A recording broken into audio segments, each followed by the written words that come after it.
Hello, everybody, and welcome to Ice Time. We dive into some big ideas around the NHL. I'm Mike Fink, and I'm joined this week by Ted Starkey, who we've introduced in the past that have a hard time doing it. Author, writer, editor, does a whole bunch of things.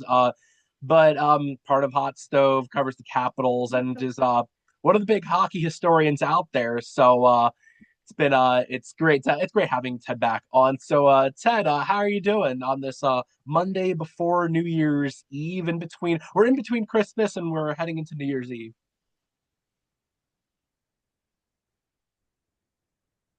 It's that weird days, between the holidays. You just never know what days it is. Uh yeah, it's good. Holidays are good. Obviously, you know, we're getting the New Year's and you got some of the World Juniors going on too, which is always fun. So if you have an extra little dose of hockey. No, But yeah, it's good. it is that time of year where we have the World Juniors going on, and a lot of people are very invested into that. And for me, I'm like, it's hard to follow. It's something like I'm like trying to pay attention to or trying to watch, and then it's hard to catch all like really everything going on. Or you see a few clips going on, and it's like, oh yeah, the prospects who score a goal here or there, and you're like, oh yeah, they're great. And then like, okay, I wonder how much to read into that. But yeah, that's going on. We're back from the NHL break. And well, what's interesting is, yeah, we're heading into the new year, so I actually wanted to dive into a big idea. But before that, I kind of wanted to touch up on the ECHL strike, which they resolved it this week, and it became like a very heated dispute, very like got really escalated very quickly to the point where people were wondering, okay, how long is this strike going to go on for? And they're going to resume on the 31st. They're going to resume like New Year's games, which is good because they canceled their Boxing Day and weekend games this past weekend. But they're back, and you're in a good spot to talk about it because you obviously covered the AHL for a while. I mean, I'm in my third year of covering the AHL, so I have a unique perspective on it as well. But you've covered the AHL for a while, and you kind of know the ECHL more than others. So I just kind of want to get your thoughts on the strike and just like uh, now that it's resolved, or now that it looks like it's being resolved, that any thoughts on the past week of the news that you've heard? Oh yeah, I mean it was interesting because you had the parallel with the PHWA and the basically the AHL, like kind of there was no issue, even though the contract expired last season. There was no issue in getting that renewed. But the ECHL, obviously, they were a lot further apart. It sounds like a lot of the resolutions were on days off. They mandated a day off after every 7 days and 2 days off after 3 and 3, which is, if you're not familiar with the 3 and 3, that's like the most brutal turnaround for games. Having to play Friday, Saturday, Sunday is not easy. Hockey is a very physical and demanding sport. But they got, 2 days off because they were saying a lot of times, obviously 3 and 3s, it involves a bus ride and heavy travel. But it sounds like, the players knew that obviously the holidays are a good time for teams to sell tickets. So it was, kind of the time for them to make the most effort and strike. And they seem to have gotten what they wanted. It was kind of a weird situation because I know there was rumors floating around that they were going to allow teams to play with 13 players. They were going to, kind of raid the Southern Professional League and the Federal League for players to cross the line. And it's good that it's got solved because obviously, the player. It's not like the NHL or even the AHL where you can really make a really good living doing that. So it's more a very day-to-day process and guys trying to see if they can make it in professional hockey. And it's good that it got resolved. Yeah, I think that's an interesting point. Is that the a lot of NHL fans or a lot of hockey fans in general won't care about this because a lot of people will say, "Oh, the ECHL is like Double A baseball compared to like the American League. The AHL is Triple A baseball." So they say, "Okay, it's Double A." It's not really the same comparables just because of the talent level, the drop off. Where the players in the ECHL, there's a very small chance they make it to the NHL. Pretty much close to none. You'll see maybe you Exactly. actually, ironically, you see other pretty much everything around the ECHL where a lot of coaches come from the ECHL. Jared Bednar, for example, came from the ECHL. Spencer Carberry actually got to start in the ECHL. So a lot of coaches, ironically, come from the ECHL, and a lot of announcers, broadcasters, famous broadcasters you know about. a lot of hockey writers have one of the ways to get your foot in the door, I'd say, along with the AHL, is covering the ECHL. So, but I mean, and from a talent perspective, the players on the ice, they're generally they're not making the NHL. So people don't care. They didn't really have such a vested interest in it from that perspective. And by the way, just the aside, the 3-3s are for those that don't know. Usually, teams play. Used to be a common occurrence in the AHL. It's not as much anymore. You play a Friday, Right. Saturday night, Friday night, Saturday night, and then a Sunday afternoon game. And by the Sunday afternoon game, the players are just running on fumes. It's like, but those are weekend games. They have to sell them. I look at this from perspective just because I've traveled around the AHL. When you cover the AHL with like boots on the ground, one of the things you realize with these leagues is that they are leagues and they have fans of those teams. And the AHL, for example, like you go to Hershey, it's like, yeah, they want to see the Capitals prospects probably, or they want to see the prospects make it. But you forget, no, they're fans of the Bears and they'll root for that team. That is their team. And it's similar, not just the AHL, but the OHL or the ECHL. You have fans of those teams. And I think that's the thing that's you forget that that it's a league. And that's the big thing that I was thinking about. Like it's a good thing to resolve this because the fans are the ones that it really helps out with. I that's just like what was on my mind with that. But I don't know if you want to add Right. to that or anything, but that's just like what where my mind goes to. Yeah, no, you're right on. I mean, typically the players who make it from the UCHL tend to be the goalies. Like if you're a young goalie and if you're behind the two AHL goalies, you'll get some time. Uh, Logan Thompson, I believe, played some in the ECHL. Ole Kolzig. That's generally the position you see. Used to be you would have some of the enforcers would come up through the ECHL, but obviously there's not quite a need for those anymore. And you really, like you were saying with the double A baseball, baseball, obviously you put your prize prospects are usually in double A because it's a little bit more of a younger league than triple A baseball. But hockey wise, really a skater, it's really, really difficult to get past the AHL level if you're in the ECHL.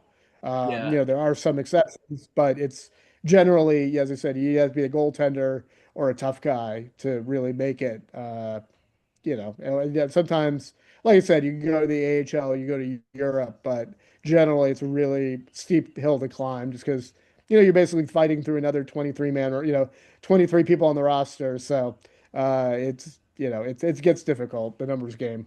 yeah. Usually at a certain age, you kind of also like the timeline for skaters. Like you know if they're going to be NHL caliber or not. Not just NHL caliber, but good at the NHL level. And then it's like at some point you realize that in the ECHL, from the skaters' perspective, they're not at that level. Interesting development is that a lot of NHL teams are starting to deploy players that way, where like they move players around, they move them to the ECHL, Yep. and a lot of teams want their ECHL affiliate close by for that reason. But overall, yeah, it's similar where it's that type of league. But we're talking a lot about the ECHL. I don't think people really tuned in for that, although it's something on the back of my mind. I'm sure it was on the back of your mind a little bit as well. But I wanted to. This is a time of year. What's funny about this time of year? This is our big topic. Is this is a time of year to reflect. A lot of people are doing their like end of the year reflections, articles, podcasts, magazines. You feel like you're playing like the New Year's odd long saying in the background while it's happening. I want to reflect back on the past 25 years. I know someone will say, oh, 2000 to 2024 would have been a good 25 years. Tough. Okay, we're doing it from the past 25 years. We're including 2025 in this. And it's kind of like the way I Right. like looking at this is like we're at like a quarter century mark in the past in like hockey history, NHL history. And it's interesting because you like a lot has happened in 25 years and you realize, oh wow, 2025 to 2000, that's a quarter century's worth of hockey. When I just ask you broadly, what will you remember if we like look back at the past 25 years, the same way we look back at like 1975 through 2000, we say, oh, I remember this about hockey, or I remember that about the NHL changing. What will you, or anything about the NHL, what will you remember from the past quarter century? Well, I think when you asked me that question, I think the five events I picked was the Ray Bork Cup in 2001 when Colorado beat New Jersey for the Stanley Cup, and obviously that was a big moment for one of the stars who kind of never really He had success in Boston, but not a team that really was good enough to win the Stanley Cup. Finally got traded to Colorado, won the Cup. Don't necessarily agree with his number getting retired, but it was good that he got a chance to, lift the Stanley Cup. The other ones I remember, the final I covered, 2010 with the Chicago Blackhawks, winning the Stanley Cup in Philadelphia. Obviously, they had a long drought before their three Stanley Cups in the 2010s. So that was memorable. Stuck out for me. The 2008 Winter Classic.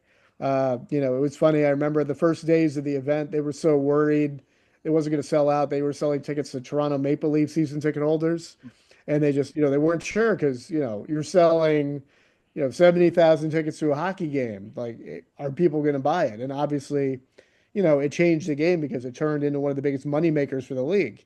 Obviously, this week we have the Rangers and the Panthers in Miami, and next month or in February we have the Bruins in Tampa Bay playing outdoors at Raymond James Stadium, and it's become a whole moneymaker for the league. It's a great TV experience.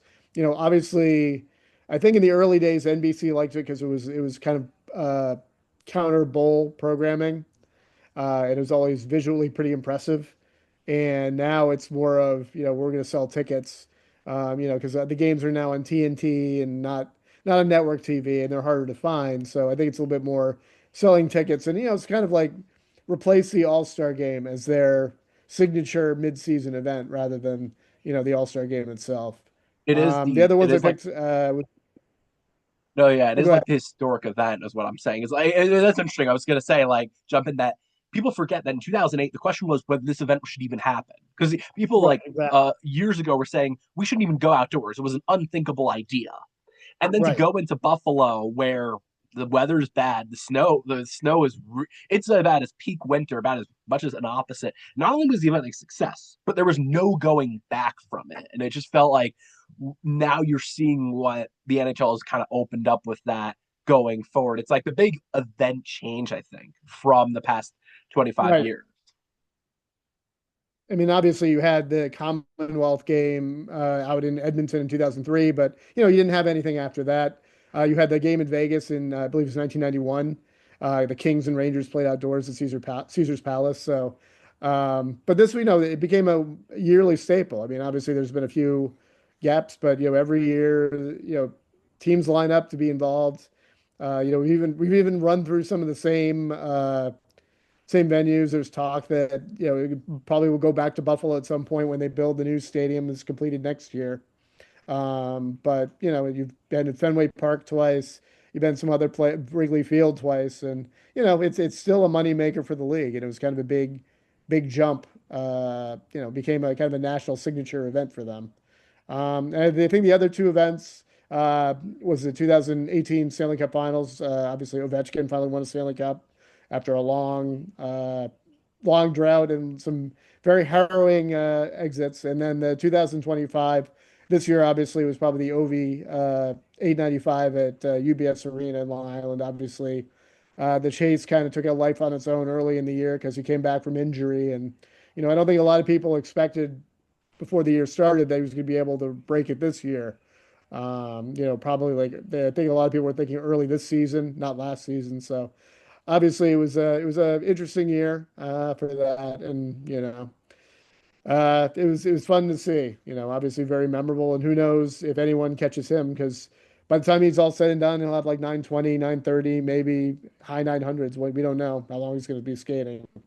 Yeah, a little bit of spoilers that I actually wrote an article about the top 25 moments from the past 25 years and I asked Ted to list your top 5 moments, and there's a ton to dive into. What I find fascinating is as I was putting together that list, and as you were mentioning some of these moments, is how many involved Crosby and Ovechkin. It's almost like you could make a list of the top 10 Crosby Ovechkin moments. You like some of the ones that were off the top of my head that were on that list were the Crosby Ovechkin dueling hat tricks game where they played each other in the playoffs. It was Eastern Conference Final, and Game Two, they're both trading hat tricks. It's like one of those incredible moments. You have the Crosby golden Yep. goal, Ovechkin breaking the record. You just have all these moments, and I find this kind of interesting because we look back at this era, and it's hard to think back to an era where two players, obviously you look at hockey history, it's usually one player dominates the era, whether it's the Gretzky era, go back to Gordie Howe, it's his era. Maybe Bobby Orr had his moment where it's like from 1970 until 75 or so, whatever, because his career was cut short, but like his peak was the best peak probably of any hockey player probably ever. But you have players who had their eras, but you can make the argument for the past 25 years, or really since they've both been drafted, they've been the dominant players of the era. Even now, when yes, McDavid and McKinnon and other players are better than them, they're still the faces of the NHL. I kind of want to get your thoughts on have we? I mean, can you recall? And first of all, can you recall another era where you had like a dual like faces of hockey to the point where yeah, it's not Crosby and not Ovechkin or Ovechkin, not Crosby. It's the two of them that have one been rivals and two have just been the faces of hockey. It feels like for the past quarter century. Yeah, it was. They came at an interesting time, obviously with the lockout. The irony too is Ovechkin may have started actually in 2004 had the NHL not been the first league to cancel a season due to a labor dispute. They badly needed a pair of superstars to come in 2005 to the league. Obviously, losing an entire season was bad for everyone. Obviously the league they didn't know what was going to happen coming back because obviously you had no season, you had no championship, people kind of moved on. But you had these two dynamic players. Obviously, Ovechkin was always the goal scorer. Crosby is a little bit better overall player. Obviously he's more of a setup guy than Ovechkin is, but they basically had this great rivalry and in the same division at the same time. They met in the playoffs several times. Every time the Capitals or Penguins met in the playoffs, whatever they go, the team went on to win the Stanley Cup. The Penguins three Stanley Cups and the Caps one Stanley Cup. They played, they knocked out the rival. It wasn't like they bypassed the Caps or the Penguins to get to the final. They played, and the series were always usually very good. Sometimes the game seven wasn't quite as climactic, but you had some comebacks. You had drama, and obviously now the last time they met was the last time the Caps won the Stanley Cup. They played 3 years in a row. Penguins won the first two, Capitals won the last one, and so you haven't seen them. Obviously, the Capitals have been, the question is how long Ovechkin's going to remain. And then, obviously they're going to move on at some point. And the Penguins, obviously he tried to get the team as far as he could. Obviously they've hit quite a speed bump the last couple of weeks. Just, the team is not that sustainable over 82 games. So, but yeah, no, they basically rescued the NHL. It's kind of like equivalent to, you know, uh, when Mark McGuire and Sammy Sosa in Major League Baseball after the 1994 strike, they kind of lifted up the league when it needed it most. Obviously, I you was, look at a guy like McDavid, you look at, what's funny is and you I was gonna say when you talked about McGuire and Sosa, I was gonna say go back to Babe Ruth and the 1919 White Sox scandal. I go all the way back then, but the same idea that like after a lockout or after a strike, 1994 was the strike in baseball, and it's like for these two stars to just rise at the same time and really get everyone exactly back into the league and everyone back into hockey and back into the sport the way the NHL because it's interesting the 94 lockout you didn't have that really what did you I mean you had I guess you had the Red Wings dynasty, but that's not really something that I think everyone in hockey really remembers as much. And then right. you have I guess you have the Devils winning a few times, but again they kind of got the brand of boring hockey. What you have interestingly with the 90s, the 2004 2005 one is that Crosby, Ovechkin come in and they make the game. They bring it to like an exciting level where defense was king, and then they kind of take it to this like new era of a bit, which is kind of what's fascinating about that. I'm sorry, you're saying something. I forget. No, also going to mention like 1994 too was significant about it is, the NHL, they had the Rangers win the Stanley Cup and they kind of had, the famous Sports Illustrated cover of why the NHL's hot and the NBA is not.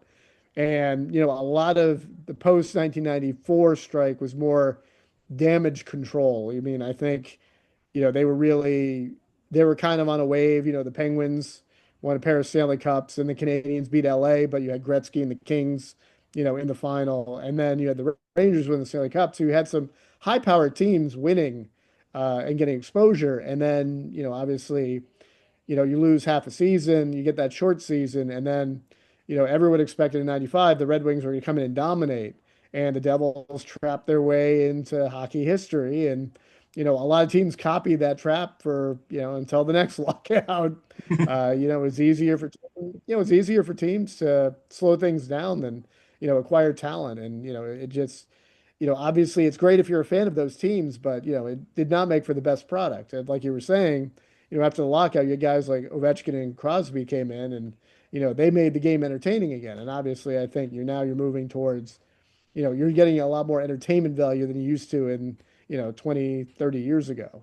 Because I think, guys like McKinnon and, and McDavid are just fun to watch. There's some 80s, you don't see the 80s type games a lot, but you still see them a lot more than you did in that dead puck era of, Yeah, you'll see these wild games, hat tricks. it's a little bit of like a full circle thing where yeah, you are getting not to the 80s where teams were scoring like five, winning 5-4, 6-5 type of crazy back and Right. forth games. But yeah, you are getting this full circle moment. That's another interesting thing about the past 25 years. We've had these like full circle moments where it's like the game gets fast and gets speed based, and then it gets defensive, and then the goaltending is king for like an era. There was an era where it seemed like every team had like a dominant goaltender in that was like Brodeur, Lundqvist, Roberto Luongo. People were talking about Marc-Andre Fleury was the third string goaltender for Canada because they had Brodeur and Luongo. I digress on that. But and now we're getting back to okay, speed is king, but now you're seeing physicality coming back into the game. It's kind of interesting all these waves that even in the past 25 years you've seen. I what's interesting is you mentioned the lockouts, and there's been those three in I believe a 20-year span because you have the 2012-13 one that cut that season's short. And I always look at the lockouts being that's a stain on Bettman's legacy that he will never be able to remove. It's like that is something that's attached to him and it's attached to the NHL that killed momentum, and it's hard to get that momentum back to the point where hockey is the fourth biggest sport in the big four in America. Now, what's interesting is now that we're looking back, we're at this 25-year mark where if we look back at the past quarter century. I wonder one, like how do we look at Gary Bettman now and his legacy? Kind of we look at you a lot of people are reflecting on his legacy. He took over in the 90s and just like all the stuff, all the things he's done for the league, all the changes or because there's been a lot of change in his era, but how we kind of look back at him now. And the other layer to this is like the biggest change I think from the past 25 years. I think you look at the big one and say the salary cap's the big one, where 2004 and they come back from the lockout. There's a salary cap. That's a big Bettman thing for better or worse. Just overall, what do you think about his like the way we look at him now and the big changes in this past quarter century? I mean, I think it's interesting now because I think you're seeing a lot of growth in the game now, but that's a lot to do with, having stability. I mean, obviously for, the first 20 years of Bettman's commissionership, you had, like you were saying, you had, three lockouts and it really, it didn't make anyone very happy. The franchise values didn't really take off until after the 2013 lockout because, once you had that, people were willing to invest in the league. And I mean, I know, obviously it's tricky because, Bedman basically came in and he wanted to do what the owners wanted and they wanted a salary cap.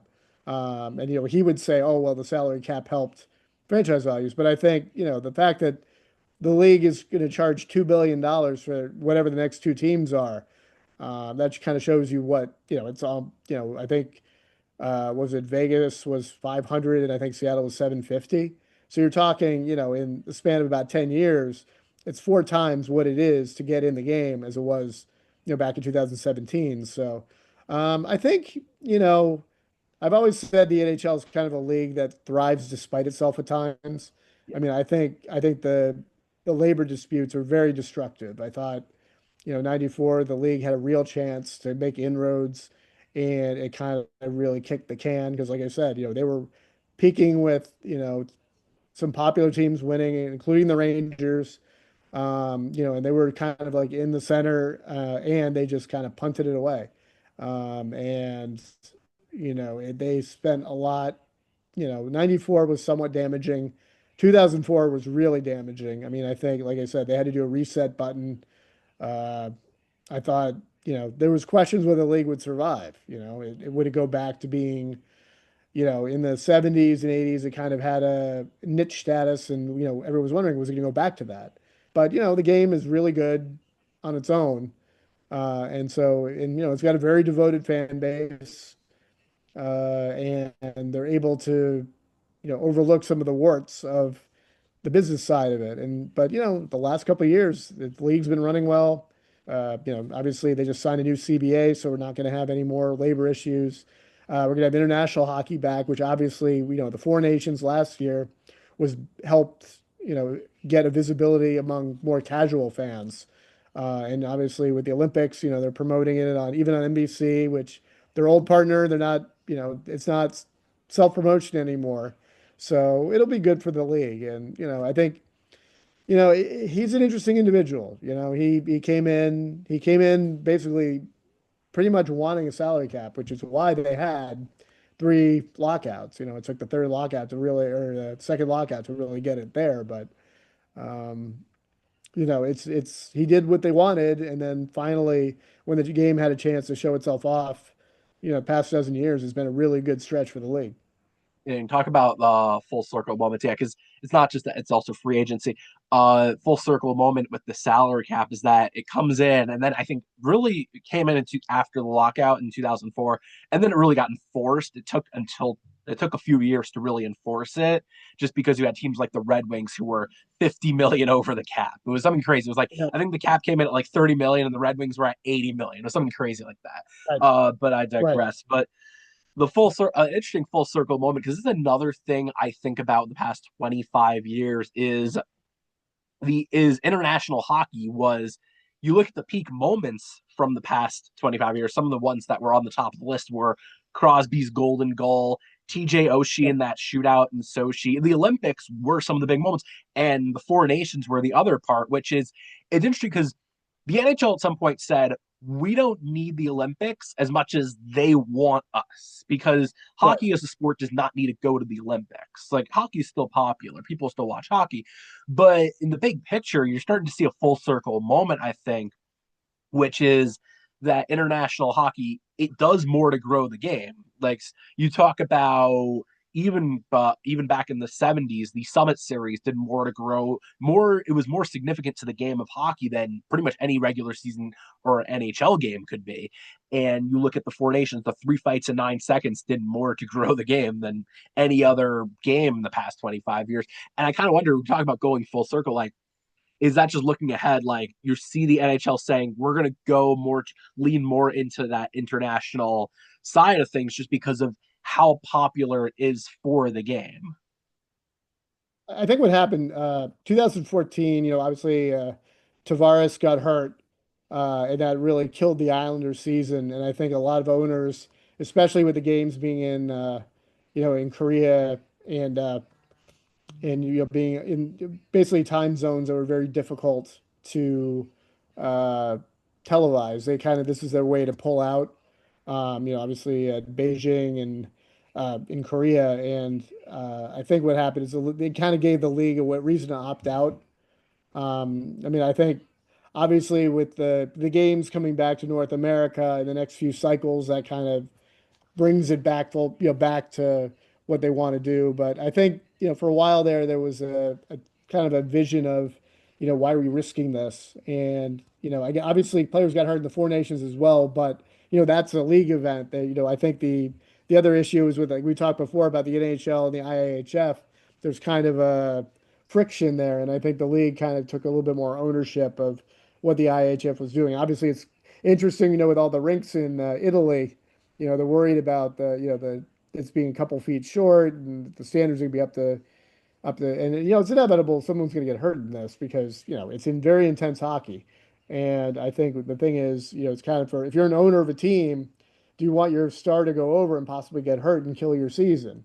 And I think what happened is, the games in Asia gave them a reason not to for a couple of years, but obviously the players really wanted to go back, and that was kind of a one of their pushes in the last CBA negotiations. So, but now you'll have some version of you'll have that the Olympics this year coming up, and then you'll have the four nations will come back in some form. The Cup will come back in one form. I mean, longtime hockey fans remember what some of the best hockey that's ever been played was the Canada Cups. I mean, if you look at the Canada Cup 1987, that may be the best tournament of all time. It was just, with the Lemieux goal at the end of game three in Hamilton. That was some fantastic hockey. And, you look, they've never really been able to duplicate it in the World Cup. I mean, 2016, they held it in Toronto after a 12-year absence. And, it just wasn't quite the same. I think with Team North America and Team Europe were a great idea, but it kind of tainted the whole, uh, the kind of like the tradition of the tournament. You're basically handicapping the U.S. because you're having Austin Matthews and all these U.S. stars playing for a third entity when Canada's well deep enough that they didn't need everybody on board, but the U.S. certainly needed them. And obviously, with Russia out of the picture right now, it's also a little bit tricky because I know obviously we'll see if anything happens with Ukraine in terms of settling the dispute. But that's another big bugaboo because obviously NHL has a bunch of Russians who are certainly talented, and you're not going to see them in any of these tournaments until they get solved. Yeah, that's the one headache for it all. But it isn't. Yeah, it's interesting because you mentioned the Canada Cup and I mentioned the Summit Series earlier, and the Four Nations was it was. I know the NHL and the IHF double IHF have their disputes in the Olympics. Also, there's always those issues. But one thing that's hard to deny is that the NHL will want to have more NHL regulated international events just because of how significant they are, how big they are, whether Russia's included or not. That's the headache they have to solve. But Right. you get these games. I know, like you're not going to really get the same intensity as the Four Nations just because of the the just because that was build up for like a decade's worth of build up, but you're still going to get these great moments and the NHL is going full circle. Where I think looking ahead, you're going to see that they are going to have more of them. We're running low on time, so I guess that's all we got, Ted. I really thank you for joining. I guess to wrap up, just quickly, off the top of your head, the best moment you've witnessed live in the past 25 years.